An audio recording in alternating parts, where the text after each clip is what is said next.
Hey, how did today go for you? I thought it went good. It was a good environment. It was a good energy in the gym from the coaches and stuff. So I thought it went good. I was able to showcase what I can do and what I can bring to a team like this. So I thought it was good. What are those things that you want to showcase that you were able to today? My versatility. I could play any spot on the floor that I'm asked, but I think one thing I wanted to display was my passing ability, being able to make plays for other players, especially on a team like this. If I'm gracious enough to play here, a lot of good scorers and, Shaedon, Ant, Scoot, and whoever else, Jeremy. So, you got to be able to be a good passer for those guys. So I just wanted to show that and also show my ability to guard and shoot the ball. I think people that might be one of the questions about me in this draft, but I just wanted to show that I could shoot the ball, and I think I did that really well today. When did you kind of decide like that passing could be one of your, I know your skills that maybe is underutilized? Some guys don't like think about that as much. Yeah. Was there a time that you realized that would be something that would be beneficial for you? Yeah, I think growing up watching my brother, when he was growing up, he was kind of like a table setter for everybody. So when I watched him play, I seen how he was able to elevate his teammates' play by just the way he passed the ball and setting them up and putting them in positions, being a point guard. So I knew at that point that that should be something that I should probably take from him and put in my game. And I think it's helped me in college and it's going to help me in the NBA. Can you tell me a little bit more about your brother and how much he's like had an impact on what you're doing? Yeah, he's had a big impact. He still plays professionally. He just finished in Italy. Growing up, watching his path, it's very easy for me to go on the path that I'm going on. He's been in the numerous of stops, terrible spots internationally, and I think it just shows the real love for the game that he has. And for somebody like me chasing what I'm trying to chase, it was good to see that, and see that hunger and see that energy growing up. So it's been instrumental, and I wouldn't be here without him. What has he said to you? Sorry, I'm sorry to interrupt. What has he said to you, like when you're going through this process? What are like some things he said to you? Just have fun with it. Treat everything like an opportunity and not an obligation. I think that's the biggest thing he told me, just because, just like him and, wanting to be in these environments and, other people, like he's overseas, he sees a lot of people that would scrap and claw to be in these environments, and I'm gracious enough to be in a position to be in these facilities, be in these gyms, meeting these people. So, just treat it like an opportunity.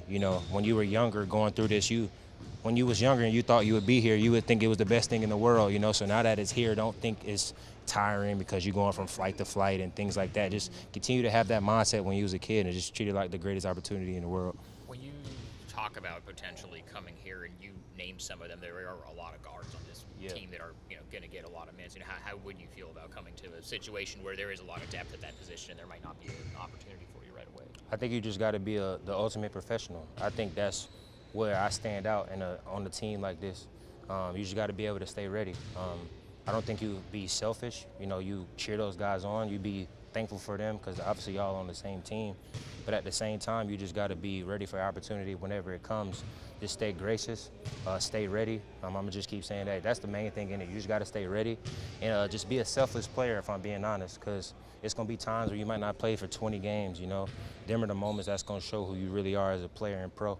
And when you get that opportunity, you just gotta be ready to play. So You were one of the more prolific players in college. How do you take and show, even though it's Weber, obviously Dame was able to do it, that kind of production translates to the league, that you can score, that you can facilitate, that you can rebound despite size or whatever questions that kind of come up during the draft process?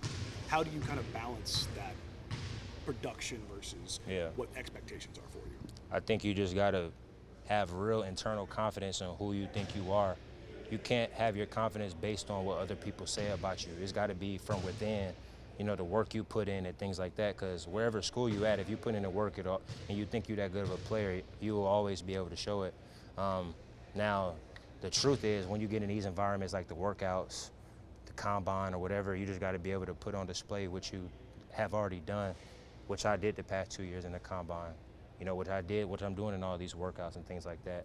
And and I think my process actually is kind of like different because I've played in the combine twice now. I played in elite camp and 2 NBA, so I played in like 3 events like that, whereas I guess public games against higher level competition than I had at school, and I think I excelled in all of them. So I think those are moments you got to kind of cash in and show people, So. As a Weber guy, any thoughts coming here, given the legend that used to?